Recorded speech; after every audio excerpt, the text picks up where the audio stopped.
só relembrar a gente da história maior. Eu estava pensando em um tipo de paralelo, porque Lucas, ele começa com João Batista, na verdade, a chegada de João e depois Jesus. E João faz uma parte importante de preparar o povo, de anunciar a chegada do Messias, do reino de Deus. Eu estava pensando num paralelo do dia de hoje, como seria a gente viver naquele momento. Não tem muitos paralelos que eu pensei, apenas um, que nós estamos esperando o próximo grande momento, o evento da parte de Deus, que é a volta de Jesus. Um dia ele voltará. Independentemente da exata sequência, o que acontece bem antes ou depois, sei que há uma variedade de opiniões, mas imagine se tivéssemos algo que todo mundo concorda que aconteceria logo antes deste momento, para nós sabermos com certeza que estamos de fato próximos da segunda vinda de Jesus, do final de todas as coisas. Imagine se a Bíblia falasse que viria, por exemplo, quando João Batista veio, a expectativa é que Deus mandaria o profeta Elias, mais uma vez, antes do dia do Senhor, para antecipar. O grande profeta anunciaria a volta, a chegada de Deus, o reino de Deus. E João Batista foi aquela pessoa, né? Mas imagine se para nós a expectativa era que alguém daquele nível, profeta, viria antes da volta de Jesus. E a gente aí saberia. Imagina estar naquela expectativa de que o fulano chegou, a tal pessoa está aqui. Então, sabemos que logo, logo, Jesus está na porta, batendo, e voltará. Questão de semanas e meses. Imagina se tivesse alguma coisa assim, esse cara vem e, sei lá, estamos aqui, ele começou na América do Sul, viajando, anunciando e curando. Sabe que quando Jesus mandou os 12 apóstolos para fazer uma viagem e curar, ressuscitar os mortos e proclamar o reino de Deus, Herodes ficou sabendo de tudo que estava acontecendo. Ele falou assim, porque ele tinha matado João Batista faz um tempo. E quando ele recebeu a notícia das curas, dos milagres, do anúncio de arrependimento e o reino de Deus, ele falou para si mesmo, será que João Batista voltou? Né? Porque implica que no ministério de João Batista também houve, talvez, sinais que aconteceu com João. Ele chamou tanta gente para o Rio Jordão, de tanta distância. Então imagine hoje se tivesse alguém vindo e proclamando e fazendo aquilo que nós esperamos que vai dar o sinal da chegada, da volta de Jesus. Como isso teria um impacto na nossa vida? Não sei se teríamos interesse de viajar até onde essa pessoa está para presenciá-lo, para vê-lo com os nossos olhos e ouvirmos ele falando. Não sei se você teria uma motivação, mas pense sobre isso, né? Porque para eles foi um momento daquele tipo. João Batista, quase todo mundo estava naquela expectativa de que, então, logo Deus voltará e as promessas se cumprirão. Então eles estão neste ambiente, nessa expectativa alta de Deus agir novamente e Jesus confirmando isso. E agora ele fazendo milagres também, e dando continuidade, e avisando o povo, se preparem, porque logo, próximo, o reino de Deus chegará. E você precisa estar pronto. Você precisa se arrepender, se preparar para participar no reino de Deus. E fazendo coisas que ninguém faz, né? Os seus pecados são perdoados. Ande, levanta, né? E os cegos vendo, e pessoas curadas, e algumas pessoas mortas sendo ressuscitadas por essa pessoa. Então, grandes expectativas. É isso que temos visto no ministério de Jesus já há 2 anos. Ele publicamente andando, ministrando, avisando, e já foi para Jerusalém algumas vezes, dando de cara com a liderança religiosa, já criando essa divisão, que imagina você estar no meio de tudo isso. O pessoal que você segue, escuta, a liderança, está contra o cara que todo aquele povoado está seguindo e que está fazendo os milagres. Que dificuldade de fazer essa escolha, né? Então, você tem toda essa expectativa e essa confusão também em volta de Jesus, e ele anda curando e proclamando que você precisa se arrepender para participar no reino de Deus. E uma frase-chave de hoje será ele falando, a sua fé foi o que te salvou, foi o que curou você. E o que Jesus está declarando é que este é o requerimento para a participação no reino de Deus. Não era a sua descendência, nem a sua frequência na sinagoga, no templo, a sua santidade pessoal, mas é a sua fé com Deus. E Jesus fazendo essas declarações fortes. Não, mulher, foi a sua fé. Fé te adquiriu esta bênção. E um resumo maior é Jesus falando, fé é o requerimento para você conhecer a Deus, para você receber o perdão dos seus pecados. E queremos tratar um pouco sobre essa questão fé. O que é isso? O que é ter fé? Fé que salva. A gente sabe que até demônios têm um nível de fé. A Bíblia diz isso em Tiago. Até os demônios têm fé, creem em Deus, mas não o tipo de fé que salva. Então, tem uma frase aqui que temos visto no capítulo 8, com a parábola do semeador, de Jesus falando de prestem atenção como vocês estão me escutando, como você escuta Deus. Essa ideia de escutar a Deus, de ter fé em Deus, são duas coisas, tipo 2 lados da mesma moeda, digamos. Eu queria mostrar para você que este tema de escutar, de ouvir, é outra coisa que temos visto neste capítulo. As ondas e o vento escuta a voz do Criador e responde. Os discípulos confusos. Os demônios encaram Jesus e já enxergam e sabem quem ele é. Os pecadores parece que sabem quem Jesus é. E os religiosos é que estão em dúvida. Temos visto no capítulo 5 que O próprio orgulho e o pecado que cega a gente de reconhecer em Jesus Deus e de receber o perdão dele. O nosso próprio pecado pode nos cegar. E aí essa parábola das sementes, de como ouvir Jesus e como prestar atenção, ela está, tipo, é o tema guarda-chuva desses milagres que vimos semana passada e de hoje. Mas eu queria rapidamente tocar nesse tema que é tão grande na Bíblia, esse desejo de Deus que a gente o escute, que a gente preste atenção. Tem um grande chamado o chamar. Vocês conhecem essa frase, chamar? O chamar, grande frase de Deuteronômio 6, que Deus é um. É a palavra escute em hebraico. Chamar é escutar. Preste atenção, Israel. Escutem. Eu queria só ler 2 trechos do Antigo Testamento. Como essa frase, escutar a voz de Deus, ela é sinônima com obedecer, aceitar, se submeter, mas é a vontade de Deus para o povo dele, que a gente escutasse ele, ouvisse a voz e recebesse o que ele tem a dizer. Então, rapidinho, eu tenho o trecho aqui, mas você pode seguir acompanhando a sua Bíblia. 2 trechos, um em Êxodo e daqui a pouco um em Jeremias. Deus falando com Moisés, eles estão no Monte Sinai. Moisés, vai lá e fala assim para o povo. Vocês todos viram o que fiz aos egípcios e como levei vocês sobre as asas de águia e os trouxe para perto de mim. Como eu resgatei vocês do Egito. Foi fantástico, né? Pragas e abrindo o mar assim, depois matando todo o exército de egípcio no mar. Agora, pois, se ouvirem atentamente a minha voz, diz, se vocês me escutem, essa palavra chamar, e guardarem a minha aliança, olha a consequência, se vocês escutarem a minha voz, vocês serão a minha propriedade peculiar dentre todos os povos. Se vocês me escutassem, apenas me ouvissem, no sentido de ouvir e depois seguir, né? Mas essa linguagem eu acho interessante. É o que Deus deseja do seu povo.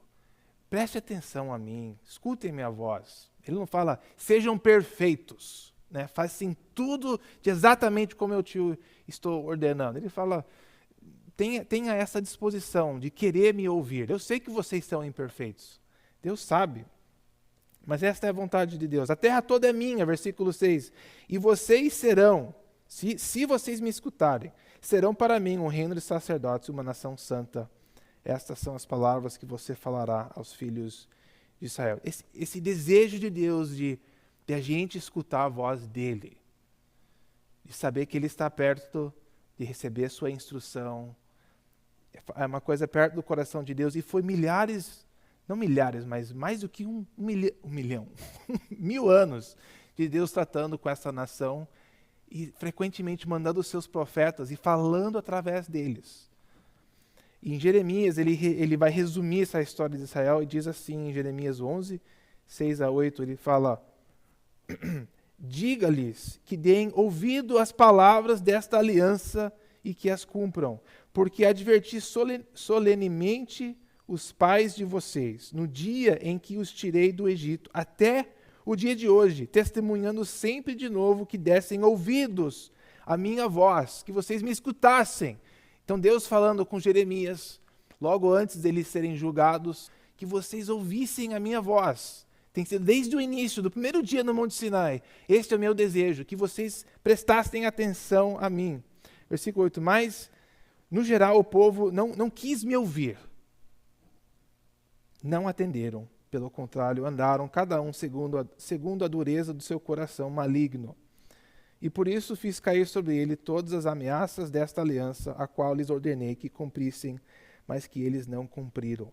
Então, quando Jesus chega e começa a anunciar o reino de Deus, João Batista anuncia, é de completar essa era, onde o povo de Deus estava sofrendo as consequências de não ouvir a Deus, não obedecer a Deus, que apenas representa a condição de todo ser humano, desde o jardim, que Adão e Eva representam essa decisão que todos nós tomamos de não escutar a voz de Deus, de desobedecer. E estamos agora nessa condição do coração endurecido, precisamos do resgate de Deus para mudar esta condição. Mas esse é o jeito que é descrito, é como estamos ouvindo. E aí, então, fé e ouvir Deus, não tem como você fazer um sem o outro. Você ouvindo o que Deus fala, as promessas ou a ameaça de disciplina e julgamento, a sua resposta, a sua reação àquelas palavras mostra a sua fé. Não, se Deus falar, se você caminhar, que nem fala para Caim, se você continuar desse jeito, a sua ira vai dominar você, o pecado vai dominar você e você será, ele só fala assim, né? Ele vai dominar você. E Caim não escutou, não confiou, não obedeceu. As promessas a Israel quando entraram na terra prometida, que Deus vai tratar de todos os seus inimigos. Entraram, tem gigantes lá, vai ser difícil. E a Bíblia fala que eles não confiaram em Deus. Então, não obedeceram o mandamento de Deus, pois não confiaram.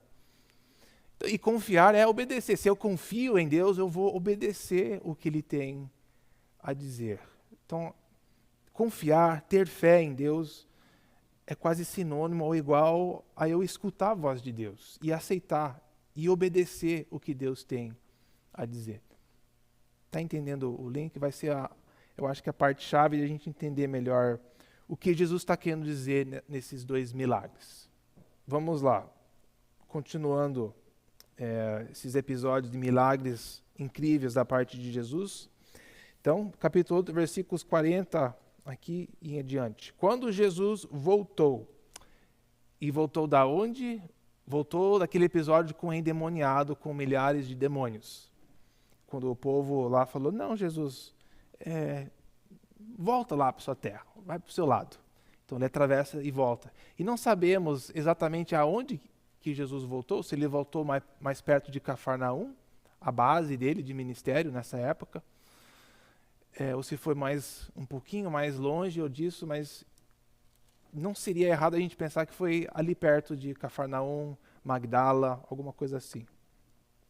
Então Jesus voltou e uma multidão o recebeu, pois todos o esperavam. Não é surpresa, né? Porque as multidões estão cada vez mais grandes em volta de Jesus. Ele continua curando e continua proclamando o reino de Deus e proclamando arrependimento. Então, um homem chamado Jairo, dirigente da sinagoga, veio e prostrou-se aos pés de Jesus, implorando-lhe que fosse à sua casa, porque a sua única filha, de cerca de 12 anos, estava à morte. E estando Jesus a caminho, a multidão o comprimia. Ou seja, você já viu, né, que em Marcos a gente leu que era difícil Jesus até comer nas casas, porque as casas enchiam de gente. Não dava sossego a Jesus quando sabiam que estavam por perto. É bem possível que eles ficavam ali acampados em Cafarnaum, esperando ele voltar de alguma viagem para ouvi-lo. E Jesus, daqui a pouco, ele vai tentar se retirar com os discípulos, mas nem se retirando para Betsaida ele consegue. O povo vai atrás. Mas o que chama a sua atenção aqui, o que deve talvez chamar a sua atenção aqui, é que nós temos um líder da sinagoga. E até este momento, a liderança religiosa está meio contra Jesus, né? No geral. Não é que todos, tipo Nicodemo, sabemos que creu, e que tinha muitos, mas estavam com medo. Mas o fato que ele vem publicamente a Jesus, a gente não sabe porque Lucas não nos fala exatamente se esse Jairo já era um seguidor, ou se era apenas o desespero da sua filha morrer, que ele, vou tentar Jesus, né? Porque eu já ouvi falar de muitas coisas que ele fez. E se for em Cafarnaum, na sinagoga que Jesus já fez vários milagres na sinagoga, ele teria visto milagres acontecendo, eu imagino. Só que a gente não sabe desses detalhes. Seria provável que ele não era um seguidor dedicado da parte da sinagoga. Sabe que chegando nesse momento, final do 2º ano do ministério público de Jesus, logo aqui sabemos que tem um homem que era cego desde a infância, que foi curado. Foi cego. Você lembra desse episódio em João, onde o homem é curado, aí a liderança quer falar com os pais. Como é que isso aconteceu? E os pais falam, ele é adulto, fala lá com o nosso filho. E diz um comentário no João, que diz assim, eles falavam isso pois estavam com medo por serem expulsos da sinagoga, se declararem que estavam aceitando o que Jesus fez, que era um profeta. Então sabemos que nessa época, perto dessa época, já existia pelo menos uma lei, talvez institucional, nas sinagogas, de evitar Jesus. Ele já estava criando este conflito. Então o fato que um dirigente da sinagoga veio a Jesus é um sinal forte do desespero dele. Eu vou fazer qualquer coisa pela minha filha. E que ele chega e se prostra aos pés de Jesus. Novamente, esse detalhe que nem um endemoniado, que acabou também de se jogar nos pés de Jesus. E a pecadora do capítulo 5, que aos pés de Jesus. Como a gente vê este contraste das pessoas necessitadas, que estão fazendo o que todo mundo deve fazer, reconhecer em Jesus Deus e se ajoelhar aos pés de Jesus. Mas os religiosos não conseguem enxergar. Mas as pessoas que estão enxergando a sua própria necessidade parece que conseguem ver isso mais facilmente. Isso é uma verdade que é verdade hoje. Que as pessoas que conseguem aceitar que são pecadores, que enxergam em si mesmo as próprias fraquezas, conseguem honestamente confessar isso, são as pessoas que aceitam o que Jesus veio fazer. Porque ele dá esse diagnóstico em gente. Mas são as pessoas que não acham que tem um problema, que não vão enxergar Jesus claramente. Então este detalhe é interessante. Ele se joga aos pés de Jesus, implorando-lhe que fosse à sua casa. Ele não vai se importar com talvez o que vai acontecer com o seu emprego. Eu sei que eu preciso da ajuda dele. Então, ele vai, Jesus aceita. E Jesus aceitando ir com ele, eu acho que já é implicação para o homem que, ele vai me ajudar nessa minha situação. Então, Jesus vai. Então parece que ou eles estavam fora da cidade, ou eles estão dentro, e agora vão, e parece que aquele negócio de, tentando chegar lá, com essa e todo mundo, Jesus, Jesus, e não tinha, uma câmera em Jesus, e aí uma tela grande, o pessoal podia saber, ele está ali, aquela confusão ali. E os discípulos talvez tentando ajudá-lo, eles andando, 43, ali, naquele mesmo lugar, naquela cidade, estava ali certa mulher que havia 12 anos já vinha sofrendo com uma hemorragia e gastara tudo o que tinha com os médicos, mas ninguém pudera curá-la. A indicação que essa mulher tinha talvez os meios de usar dinheiro, porque usou tanto dinheiro para adquirir ajuda de tanta gente. E nada funciona. E ela chegou por trás dele e tocou na borda de seu manto. Então, ela se esforçou a chegar até lá. Eu imagino que não foi fácil abrir aquele mar de pessoas para ela conseguir ir e tocar em Jesus, passando. E aí, imediatamente, cessou sua hemorragia. Versículo 45. Quem tocou em mim? Perguntou Jesus.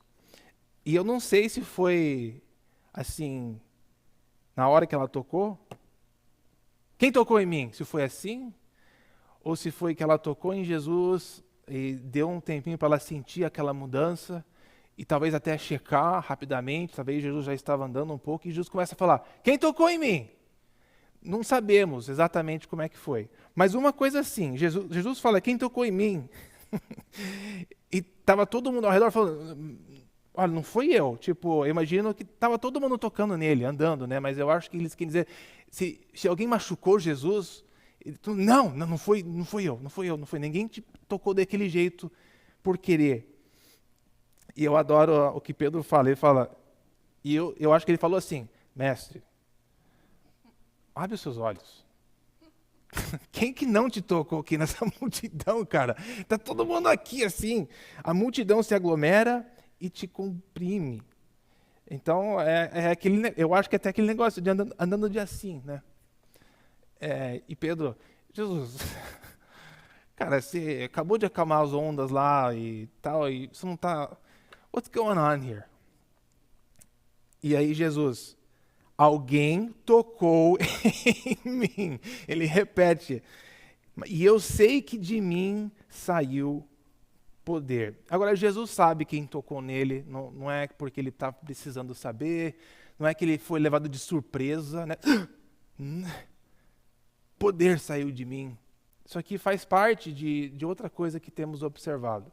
Jesus muitas vezes aproveita, a palavra aproveitar talvez não seja a melhor, mas é o que eu tenho no meu vocabulário. Ele aproveita do milagre para chamar a atenção e também para ensinar. Ele tem feito isso. Tem um momento que ele vai fazer isso com os discípulos, com a multiplicação dos pães, que eu acho hilário, quando os discípulos vêm e falam para ele, Jesus, a gente precisa mandar o pessoal embora, porque tem milhares de pessoas aqui e eles precisam comer, vão ficar aqui, vão morrer de fome. E Jesus fala, então você, vai lá dar comida para eles, você. Né, forçando eles a se tocar. Então Jesus aqui de novo, quem tocou em mim?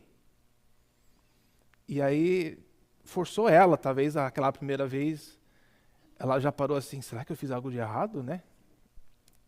Mas quem tocou? Porque saiu poder de mim. Aí a mulher, versículo 47, vendo que não conseguiria passar despercebida, veio tremendo e prostrou-se aos seus pés. Outra coisa aqui que a gente não tem certeza exata é se essa mulher era gentia. Eu digo isso porque sangue, especialmente daquela parte da mulher, seria causa de ela ficar impura e qualquer pessoa que tocar nela ficaria impura. Ela teria vivido uma vida bem isolada por 12 anos. Dificilmente ela iria no templo, em Jerusalém. Então não teria participado nenhum daqueles momentos importantes na vida do seu povo. E talvez nunca podia ir lá sacrificar também, porque ela estaria impura. E talvez o medo dela aqui também é de confessar em voz alta. Ela estava andando aqui tocando em todo mundo também, né? Sou eu que estou sofrendo com essa doença e ter que pedir desculpa a todo mundo que agora ficou impuro também. Não sabemos, mas sabemos sim que Jesus forçou ela a se manifestar. Foi a intenção de Jesus a usar este momento para fazer uma declaração pública aqui. É o que o episódio está nos levando aqui. Que aí na presença de todo mundo, ela contou por que tinha tocado nele. Então ela foi forçada a confessar esse negócio que é meio íntimo. E não é uma coisa que você vai querer falar para todo mundo. Então o assunto é bem inconfortável. E ela contou na frente de todo mundo. Então Jesus queria que isso ficasse público, né? Que todo mundo ouvisse. E como que ela foi curada instantaneamente. E aí ele fala, filha, foi sua fé que a curou. Não foi a minha roupa, não foi nada mágico, né, que aconteceu aqui, mas foi a tua fé. Só que essa palavra curar, ela também é a palavra salvar, uma palavra forte. Forte não, mas uma palavra que a gente associa com salvação eterna. Então, pode ser traduzida como a sua fé te salvou. Te salvou dessa condição, né? Mais especificamente. Mas é, de uma forma geral, uma declaração forte de Jesus, porque é isso que estamos vendo. Jesus está anunciando a chegada do reino de Deus, e ele está falando que participação no reino não é se você é judeu ou gentil, é se você escuta Jesus, se você tem fé em Jesus, se você segue Jesus. Não é se você é perfeito, não é se você já acertou todos os seus problemas pessoais, não é se você não tem nenhum problema de sangrar em algum lugar, é se você tem fé em Jesus, se você obedece Jesus, né? E não ter fé no sentido de eu tenho fé, Mas fé no sentido maior bíblico que eu falei na introdução, que Deus espera do seu povo. Uma fé que escuta a voz de Deus. Não é a fé que nem um talismã que a gente consegue usar, né, para adquirir o que a gente quer. Então ele fala, a sua fé te curou, vá em paz. E tudo bem esse episódio, né? Maravilhoso essa história. Só que logo o que a gente vai ver é que tudo isso causou um outro problema com Jairo. Eles estavam a caminho da casa de Jairo, não é? E essa pausa aqui que Jesus fez de parar e ter essa conversa e essa cura, 49, enquanto Jesus ainda estava falando, chegou alguém da casa de Jairo, o dirigente da sinagoga, e disse para ele, sua filha morreu. Ela foi. Então, não vamos mais incomodar Jesus. Então parece que com certeza essa pessoa morreu. O que o texto diz é que não foi engano, mas ela foi verificado que morreu. E ouvindo isso, Jesus disse a Jairo, não fique com medo, Jairo. Que imagina aquele primeiro momento que Jairo ouviu aquilo, né? Ele pensando, se aquela mulher não tivesse invadido aqui esse espaço e causado esse dilema, talvez teríamos chegado em tempo. Né? Se não tivesse toda essa bagunça de pessoas aqui, imagina talvez um pouco de frustração da parte de Jairo quando ele ouviu isso. E já bravo. E aí com medo, porque perdeu a única chance, né? E talvez ele também estava talvez jogando toda a sua reputação em se associar com Jesus e agora nem vai conseguir a cura que ele quis. Mas Jesus fala para ele, olha, somente creia e aí ela será curada, ou mesma palavra, salva da morte. Então essas duas frases juntas, né, de Jesus falando para ela, aquela mulher, a tua fé te salvou, te curou, e aqui novamente é a fé de você, agora é fé, Jairo, que você precisa, e ela será curada. E é interessante notar que Jesus fala para ele ter fé, e o resultado será que ela será curada, né?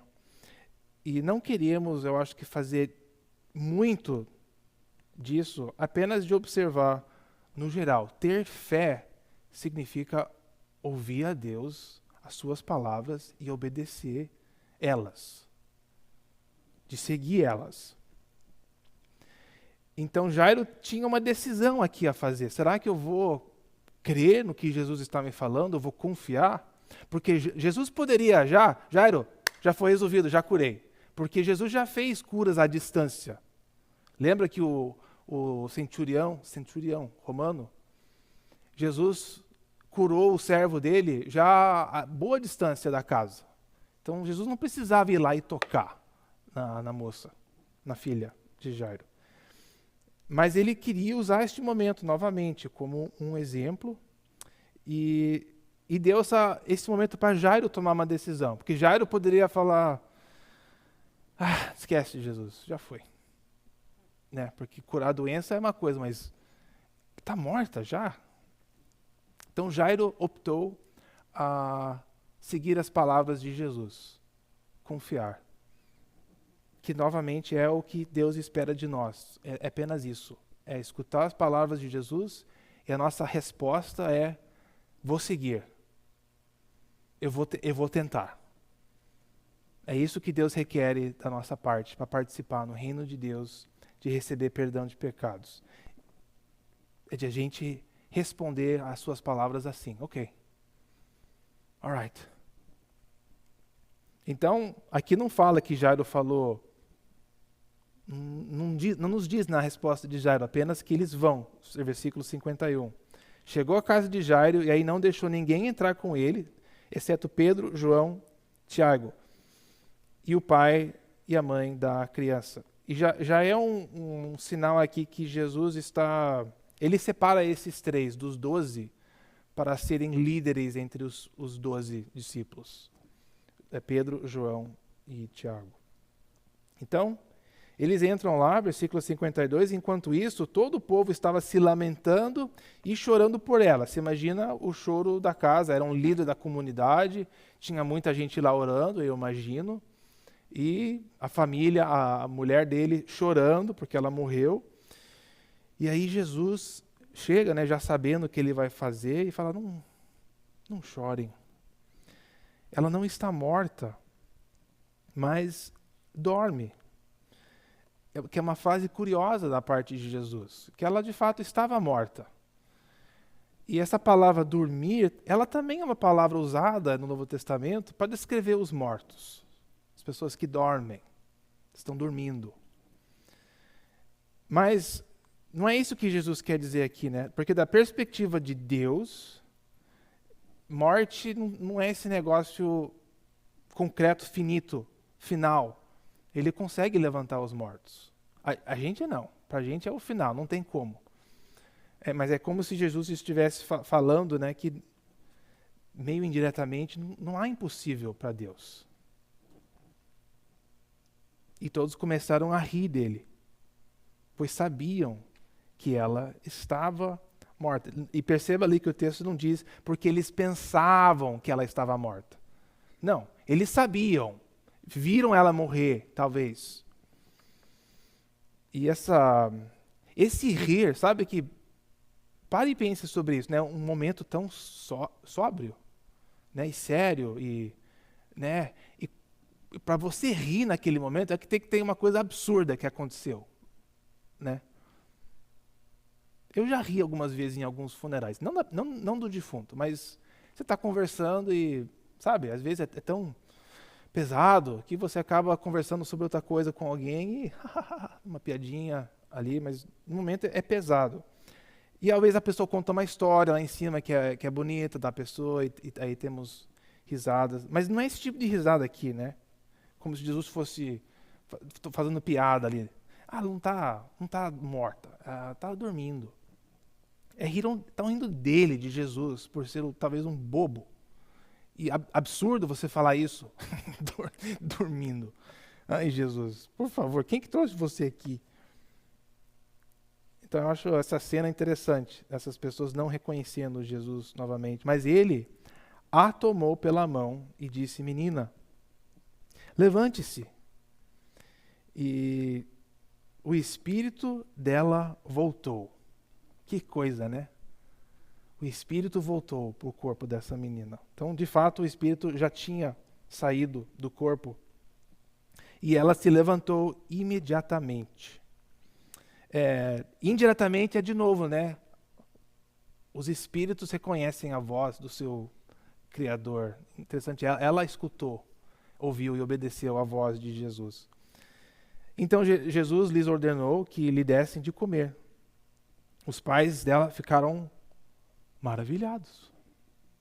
Mas ele lhes ordenou que não contassem a ninguém o que tinha acontecido. E não é que Jesus estava com medo, né, não é que ele estava com medo de que vão verificar que ela não estava de fato morta. É provavelmente uma coisa bem prática, que nem já está louco eu andar por aqui e mais histórias assim sendo espalhadas, vai ficar impossível eu continuar o meu ministério. Que vai ser uma das razões que Jesus mandou os 12 apóstolos, né, para ajudar a ele a continuar pregando e anunciando o evangelho. Mas aqui temos então esses dois milagres dessas duas mulheres e com esse tema de falar apenas tenha fé, tão somente creia, e dando para Jairo esse momento de decisão, se ele vai crer, confiar, obedecer, seguir as palavras de Jesus e ver o milagre ou não, que acaba acontecendo. E Jesus mostra, sim, a sua divindade de levantar o morto, de falar com os espíritos, mostra o seu poder, né? Mas, talvez mais do que isso, ele confirma que a sua mensagem é de fato verdadeira. O reino de Deus está se aproximando. E todos devem se preparar se querem participar. Não se devem pensar, não, eu sei que eu vou, eu sei que vai dar certo.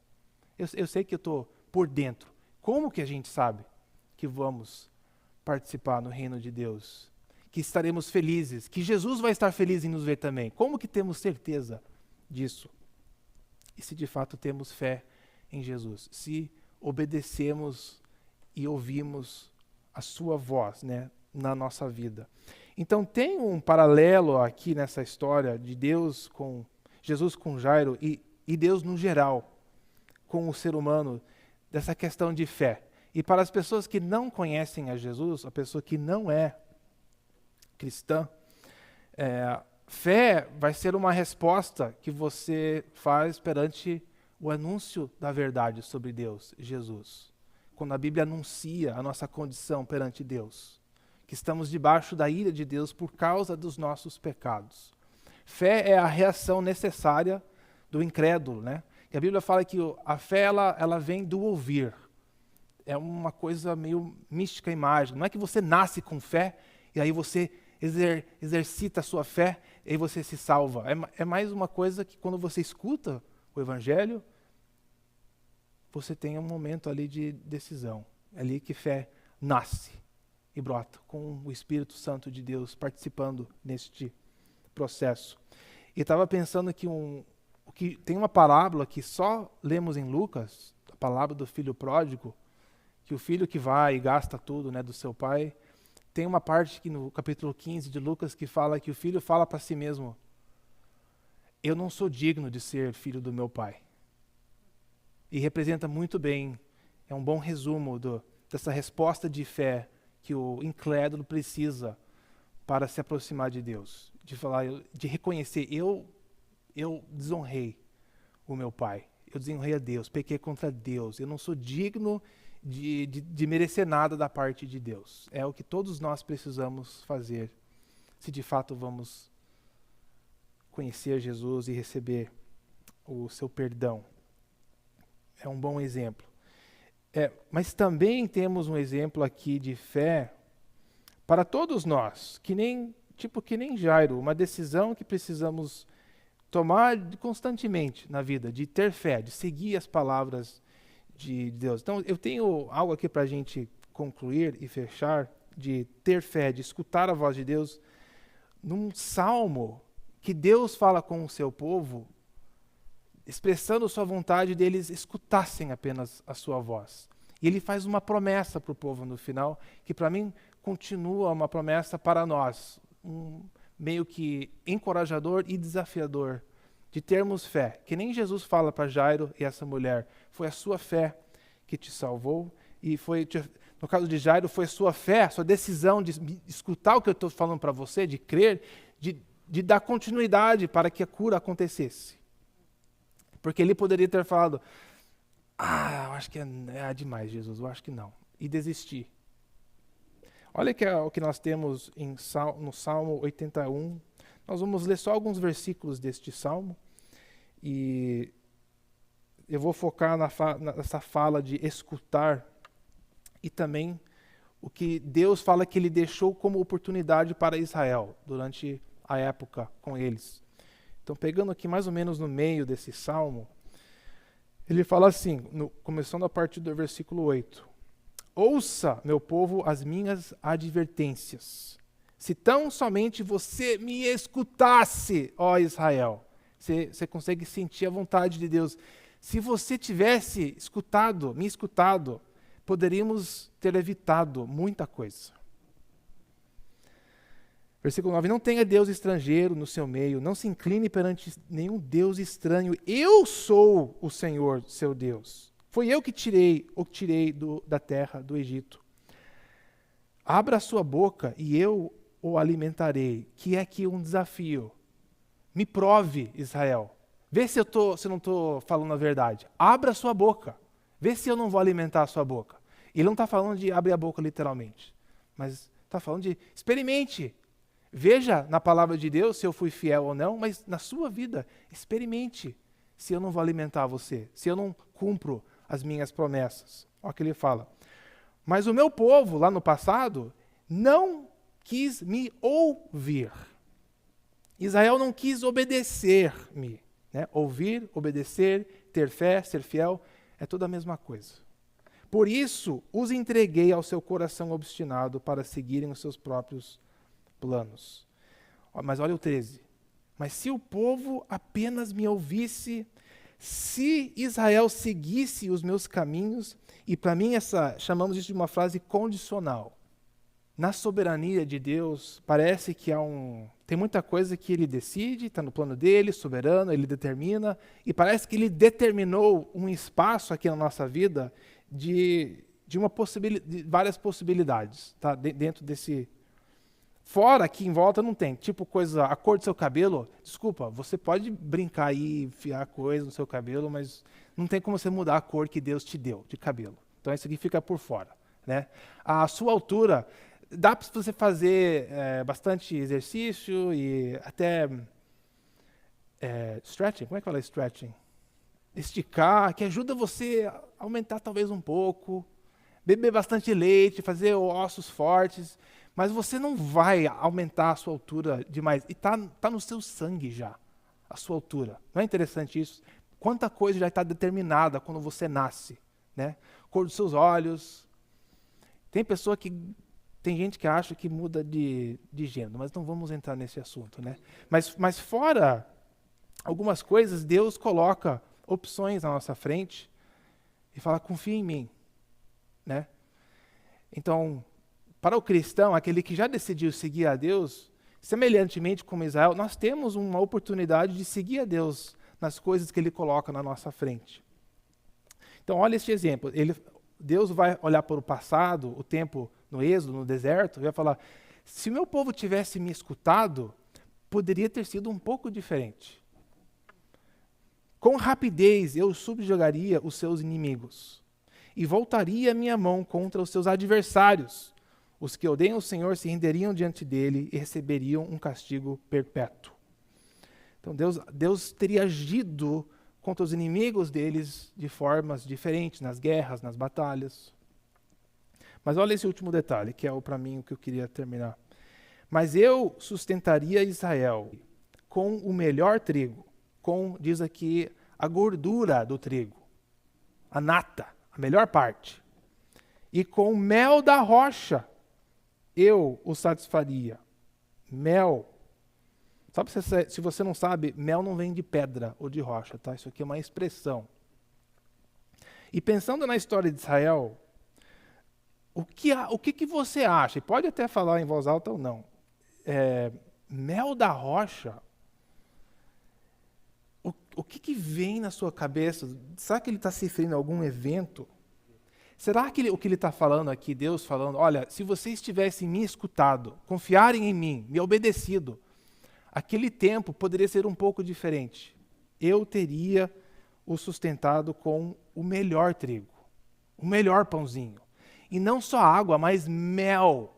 Porque vocês cansaram de água e pão, né? Eles cansaram daquilo depois de um tempo. Será que Deus não está falando que dentro desse espaço que você tem na vida, de escolher, confiar e obedecer a Deus, que podemos escolher um caminhos diferentes, onde, que nem Jairo, Jesus, e Jesus falando, Jairo, você está aqui nesse momento, creia em mim, confia nas minhas palavras, tá? Vai tomar uma decisão aqui, tenha fé no que eu estou te falando. Contra tudo que você está se sentindo, tudo que você está ouvindo e vendo, creia nas minhas palavras. E temos situações na vida que são parecidas, onde precisamos crer no que Deus promete, que nós não estamos enxergando o resultado, ou como é que vai lidar, ou só estamos vendo potencial de coisas ruins acontecendo, mas não é que, eu vou crer e ele vai me dar o que eu quero. Não é isso que ele está falando aqui. Mas fala, sim, de uma habilidade de nós experimentarmos da parte de Deus algo muito melhor, algo muito mais doce. Experimentarmos Ele, de conhecermos Ele. Ele fala, abre a sua boca e vê se eu não vou alimentar a sua boca.